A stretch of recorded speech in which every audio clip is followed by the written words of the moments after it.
I would say that cultural projects are quite challenging, but we also must not forget that nearly every project is cultural. It's not just museums or libraries or theaters, the things that we traditionally attribute have the traditional attributes of cultural meaning. But an office building can promote culture. It's got a streetscape, it's got a ground level where people interact with it. It denotes culture of life in the city if it's in an urban environment. Even a suburban home can have culture because it's the culture of those that live nearby or across from you and how you relate to them. So we're very careful not to strictly limit the term culture to those more traditional institutions. I can't remember who said this, but it was a horrible person I know. Sometime during World War II, they said every time I hear the word culture, I release the safety latch on my revolver, and that's because culture is also a very powerful tool of society, and people can use culture to overwhelm others, sometimes for the better and sometimes for more domination or control. So already we're, without even answering the question, we've entered a world that's sticky and tough. And this suggests, of course, that as we approach it as a real process, we have to be aware of all of those insights.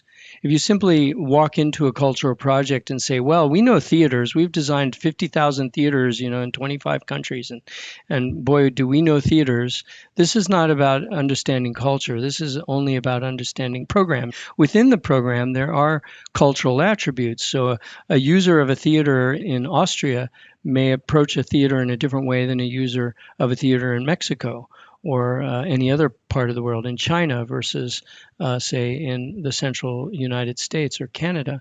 So we have to be very much with our eyes wide open as we move through a cultural project. Talk to a lot of people, get your feet on the ground.